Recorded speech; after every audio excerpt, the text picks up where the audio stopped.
because we always say, well, if there's not enough houses, we need to build them. We need to build them. Look at the average. Look at the average price per square foot.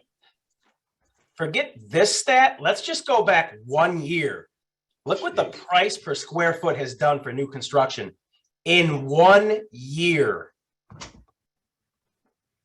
That's a way bigger divide than the average sales prices in general, right?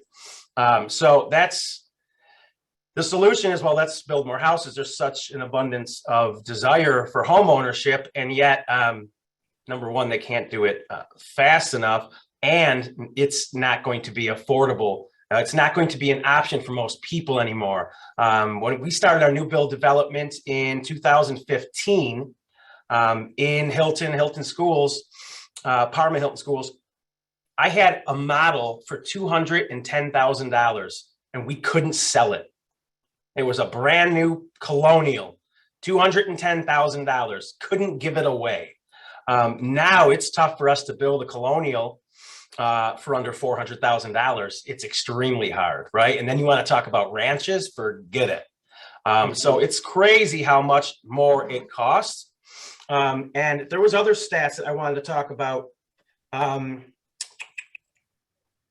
This is going to change, guys. In Buffalo last month, it was the first time in 5 years where the average sales price did not increase from 1 month to the next, right? So there's clues, right? We just have to, we have to look at what those clues are. Affordability locally is at 35% of our consumers' monthly budget, right? So it's gone up 35%. So think about that. How much people have to spend just on housing and shelter. In this order: shelter, gas, and food are the top three catalysts for inflation. And it is now, this is nationwide. It's contributing to 63% of consumers' monthly expenses. Housing, food, and gas, 63%. Think about that, right?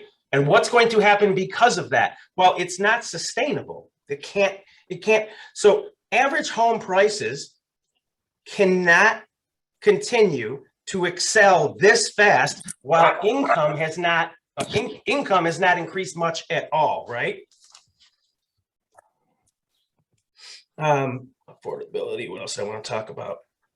And, everyone's waiting for, like, it's not going to be a bubble burst like we had in 2008. You got to remember, when things went bad in 2008, we had people financing 100% of their mortgages with non-income verification loans. Anybody with a pulse and a social security number was approved for a mortgage. I remember at that time, I was approved for like $350,000. This was well before I got into real estate. I would have been able to make like 2 monthly payments that I would have been tapped out, but I would have looked really cool for a couple of months.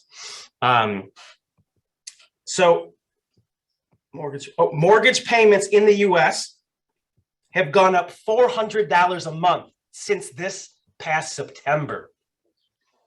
That's crazy. That's a crazy stat. Yeah. So those are just some bullet points I wanted to talk about.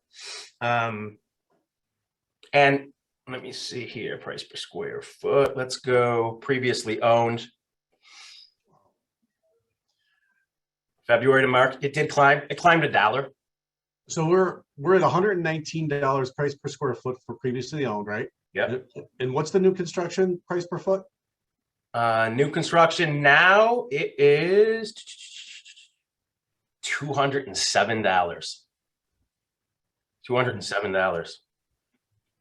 It's always, I always see, first of all, we need lots, right? We don't have many lots available regardless, even if that delta was closer, because there seems to be like, what's the tolerance for someone to build a new home versus buy an existing home?